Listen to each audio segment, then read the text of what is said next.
Today is Wednesday, May 6th, 2026, and this is Read Through the Bible. And we leave today for a grand adventure. We are so excited. So today we leave for Wyoming. Yeah. And we are going there for our son David's graduation from Jackson Hole Bible College. He graduates on Saturday. Yeah. But this is a big family event for us. And it's also a secret. Shh. Right. So David doesn't know about some of the people who are coming. Right. But he doesn't listen to this, so just don't tell him. Yeah, don't call him but and tell him. But you can be excited with us. Yes. So Steffi and her baby Rosie are flying up this morning from Louisville to Chicago. Yeah. And then they're going to join us, and we are going to drive partway to Wyoming tonight. As far as Steffi and Rosie can handle. As far as the baby Rosie can handle it. And then we'll finish the drive tomorrow, Thursday. Yeah. Hannah and Derek and their baby are leaving from Ames, Iowa. But David doesn't know about them either, so that's a secret. And same thing, they plan to arrive Thursday night. Yep. Chris and Caleb are leaving today. Same thing, plan to arrive Thursday night with all their kids. Yep. And Esther and Jenna and their two kids are also leaving today, planning to arrive tomorrow night. Everybody's going to be there, our whole family, except for a son-in-law, Ethan. Right. And I think it's special because it's kind of like the one last time where all of our daughters who went to Jackson Hole Bible College for a one-year Bible Institute, they were there. Yeah, they were all students there, so they have special memories, and they're excited to be back. That's where SR, he wasn't a student, but he lived there a couple winters. That's where he met his wife. Mm-hmm. So it's a very special place for all of them. So a big family get-together. We're looking super forward to that. But today we're going to finish the book of Ecclesiastes. Right. And we're going to read chapters 9 through 12, and just more wisdom and some proverbs and a poem. Chapter 9, verse 1. This first part here, the ESV heading is really good. Death comes to all. I'm not sure that it actually states that, but it talks about the same event that happens to everyone, which is death. Okay, 9, verse 1. But all this I laid to heart, examining it all, how the righteous and the wise and their deeds are in the hand of God. Whether it is love or hate, man does not know. Both are before him. It is the same for all, since the same event happens to the righteous and the wicked, to the good and the evil, to the clean and the unclean, to him who sacrifices and him who does not sacrifice. As the good one is, so is the sinner. And he who swears is as he who shuns an oath. This is an evil in all that is done under the sun, that the same event happens to all. Also, the hearts of the children of man are full of evil, and madness is in their hearts while they live. And after that they go to the dead. But he who is joined with all the living has hope. For a living dog is better than a dead lion. Okay. For the living know that they will die, but the dead know nothing, and they have no more reward, for the memory of them is forgotten. Their love and their hate and their envy have already perished, and forever they have no more share in all that is done under the sun. That's super appropriate for us as we put our dog down a couple days ago.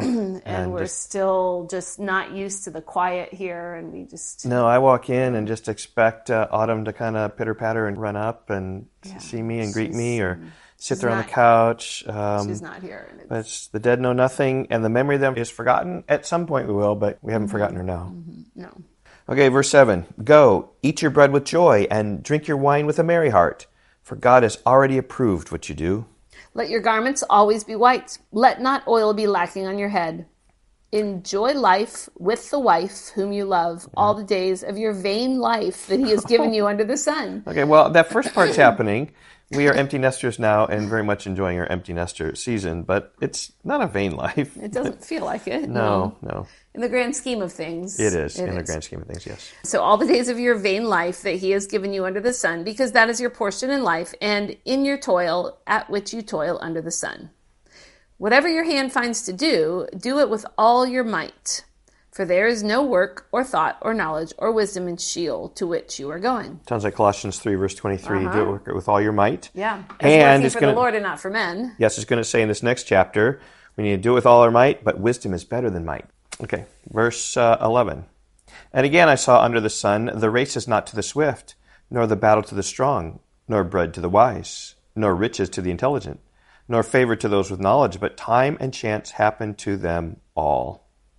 For man does not know his time, like fish that are taken in an evil net, and like birds that are caught in a snare. So the children of man are snared at an evil time when it suddenly falls upon them.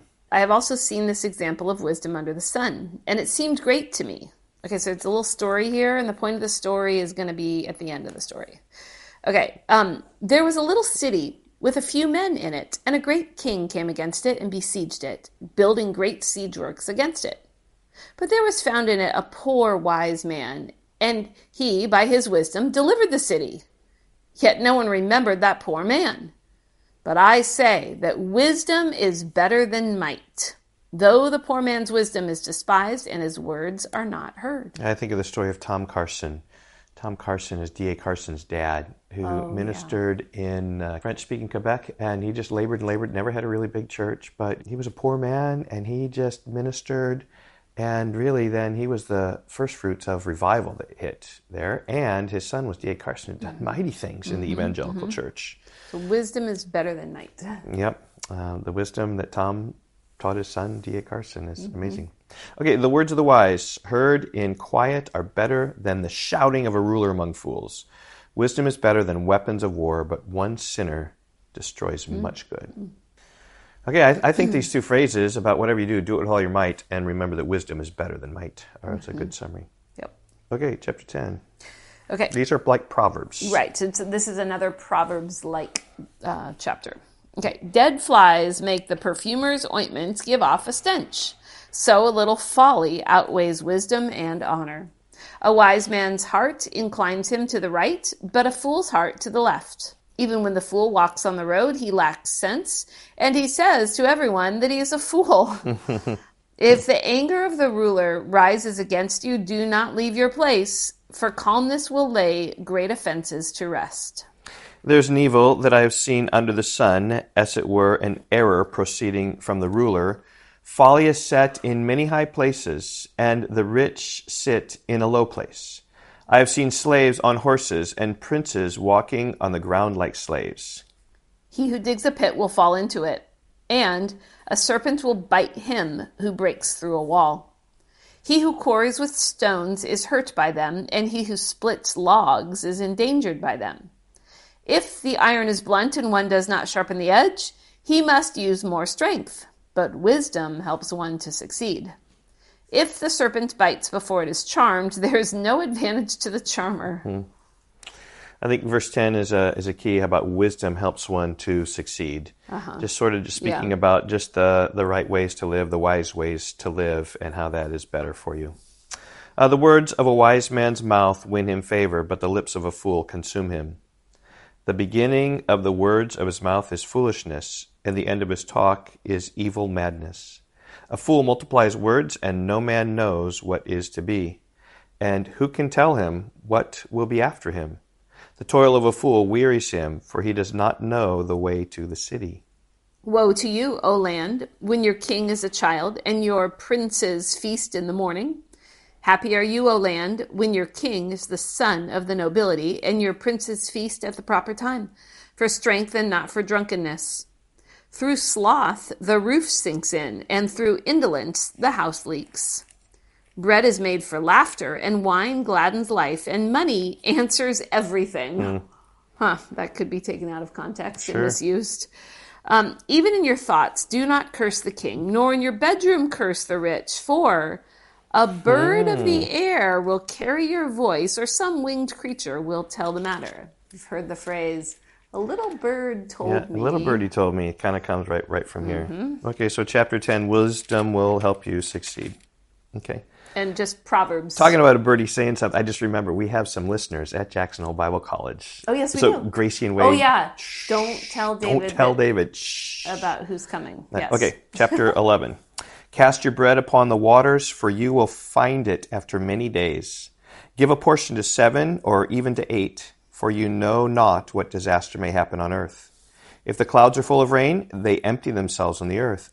And if a tree falls to the south or to the north, in the place where the tree falls, there it will lie. That, by the way, that's R.C. Sproul's verse. He was converted by that verse. The philosopher he was. That's right. Flies south and north, wherever it falls, that it will lie. And just, I guess, saw the vanity of life in some regards. Saw the sovereignty of God that God knows. And the Lord used that verse to just transform his life. Just God can use all of the Scripture That's why we read all the scripture for you. Who knows what kind of verse God is going to use in your life to really help you, transform you, teach you, or equip you, or train you. Verse 4, he who observes the wind will not sow, and he who reaps the clouds will not reap. As you do not know the way the Spirit comes to the bones in the womb of a woman with child, so you do not know the work of God who makes everything. And these are, by the way, these proverbs here, we just don't know. The ways of God are mysterious. In the morning sow your seed, and at evening withhold not your hand, for you do not know which will prosper, this or that, or whether both alike will be good. Light is sweet, and it is pleasant for the eyes to see the sun. Ah, that's a good verse. You like that verse a lot. So if a person lives many years, let him rejoice in them all. But let him remember that the days of darkness will be many. All that comes is vanity. Rejoice, O young man, in your youth, and let your heart cheer you in the days of your youth. Walk in the ways of your heart and the sight of your eyes. But know that for all these things God will bring you into judgment. Remove vexation from your heart and put away pain from your body, for youth and the dawn of life are vanity. Okay? So just some things there about how don't really know the ways of God, but really trust and see that that's what God does. Okay, chapter 12. We're going to begin here. We're going to have a poem. Maybe you can kind of give a little insight in what's happening in this poem in chapter 12. It's a poem that's full of metaphors that actually are describing an aging body. So, like, for example, I mean, it's almost clear in verse 3 where it says the grinders cease because they are few. That's talking about the teeth. Yeah. Or you go on in that verse, those who look through the windows are dimmed. That's the eyes. So, it's kind of like a little puzzle here. Yeah. What it's talking about. Chapter 12, verse 1. Remember also your Creator in the days of your youth, before the evil days come and the years draw near, of which you will say, I have no pleasure in them. So remember your Creator in the days of your youth, because you will get old, and here's a description. Before the sun and the light and the moon and the stars are darkened and the clouds return after the rain, in the days when the keepers of the house tremble and the strong men are bent. That means like bending over, right? Yep. And the grinders cease because they are few. Yep. Your teeth have fallen out and you have few teeth. And those who look through the windows are dimmed. Your eyes, you can't see very well. And the doors on the street are shut. You're not out and about very much. You're homebound. When the sound of the grinding is low, and one rises up at the sound of a bird. Like insomnia. And all the daughters of song are brought low. I think your hearing is going there. They are afraid also of what is high, and terrors are in the way. That's just being unstable in your walking. The almond tree blossoms, white hair, gray hair, and the grasshopper drags itself along, and desire fails because man is going to his eternal home. And the mourners go about the streets before the silver cord is snapped, or the before it's like finally happens. Is that right? The silver I think cord so, snap? yeah. Yep. And the golden bowl is broken, or the pitcher is shattered at the fountain, or the wheel broken at the cistern. And the dust returns to the earth as it was, and the spirit returns to God who gave it. Vanity of vanities, says the preacher. All is vanity. Okay, so that finishes the words of the preacher from chapter 1, verse 2. And I think it's Solomon who was that. And then Solomon steps outside of that and even then speaks. Maybe it's someone else. He becomes the narrator, or someone else speaks. Or it could have been someone else who compiled these things. He says, verse 9, besides being wise, the preacher also taught the people knowledge, weighing and studying and arranging many proverbs with great care. And we read in like 1 Kings 4 about how wise Solomon was in the number of proverbs that he has. The preacher sought to find words of delight, and uprightly he wrote words of truth.